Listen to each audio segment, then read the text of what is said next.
अपनी, तो मुझे लगा कि 1928 में उन्होंने फर्स्ट टाइम कॉन्स्टिट्यूंट असेंबली के बारे में प्रपोज किया था।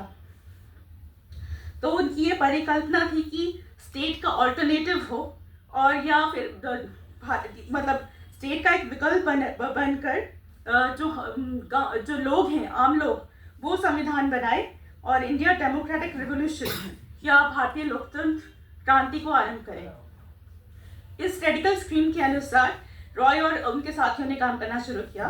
तब नेहरू ने उनकी तारीफ भी करी और अपने कई सारे लेटर्स और उनकी जो किताब डिस्कवरी ऑफ इंडिया, उसमें भी रॉय की उन्होंने तारीफ करी।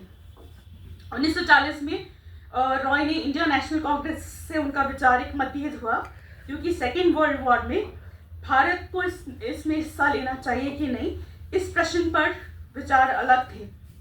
Roy was of the view that India should fight against fascism, क्योंकि यदि फासिस्ट फोर्सेस पूरे यूरोप पर अपना प्रभुत्व जमा लें तो भारत की आज़ादी के सपने नष्ट हो जाएंगे। ही बिलीव्ड कि फासिज्म के एंड से ही इंपीरियलिज्म कमज़ोर होगा और युद्ध के बाद भारत डेमोक्रेटिक फ्रीडम के करीब पहुंचेगा। पर इंडियन नेशनल कांग्रेस लीडरशिप की सोच इससे अलग थी।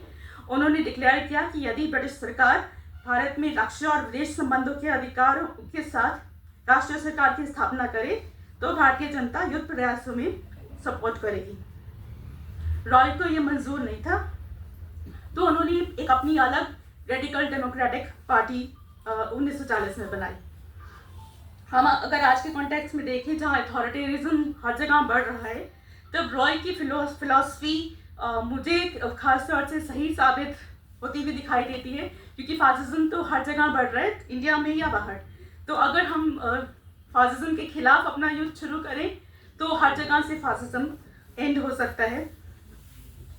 और जो हम लिबरेशन का सपना देखते हैं, ट्रू लिबरेशन का, वो उसको और डेमोक्रेसी को मजबूत किया जा सकता है। तो जब 1943-1944 में ये तय था कि भारत को आज़ादी मिलनी निश्चित है, तब उन्होंने नेशनल रिकंस्ट्रक्शन के प्रोजेक्ट पर ध्यान दिया और 2 डॉक्यूमेंट्स बनाए।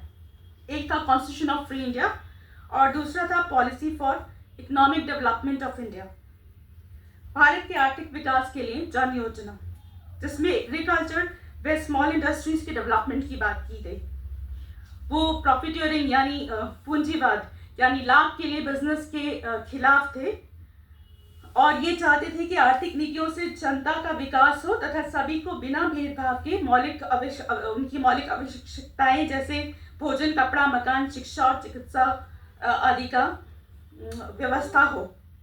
पर आज के संदर्भ में अगर हम देखें, इंडिया में इनइक्वालिटीज बढ़ रही हैं और wealth concentration is in few hands, तो तब रॉय की सोच यहाँ रेलेवेंट बन जाती है।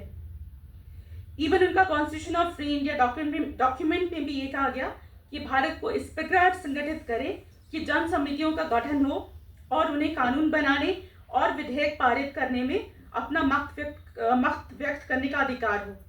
उन्होंने अपने प्रतिनिधियों को वापस बुलाने का भी अधिकार हो और महत्वपूर्ण नेशनल क्वेश्चंस पर जनमत में भाग लेने का अधिकार भी मिले। बाद में जयप्रकाश नारायण जी ने भी पीपल्स कमेटी के विचार पर काम किया। सेकेंड वर्ल्ड वॉर के बाद रॉय ने कम्युनिज्म और मार्क्सिज्म से अलग रेडिकल ह्यूमैनिज्म की थ्योरी पर काम किया और 22 थीसिस ऑफ रेडिकल ह्यूमैनिज्म को डेवलप किया। He explained this theory on the basis of history of human struggle. मानव संघर्ष के इतिहास में मानवीय और नैतिक मूल्यों के आधार पर नव मानववाद का निर्माण हो, ऐसी उनकी सोच थी। और स्पेशली थीसिस 20 अगर हम उनकी देखें तो that is specifically about education and democratic sensibilities. तो मैं एक शॉर्ट में उनकी थीसिस नंबर 20 पढ़ती हूँ। Education of citizen is a condition for such reorganization of society as will be conducive to common progress and prosperity without encroaching upon freedom of individual. The radical democratic state will be the school for political and civic education of citizens. Only spiritually free individuals in power can smash all chains of slavery and assure freedom. तो अब ज़्यादा समय ना लेते हुए मैं यहाँ रुकना चाहूँगी और एक बार फिर आप सबका और जून लाइब्रेरी एंड रिसर्च सेंटर का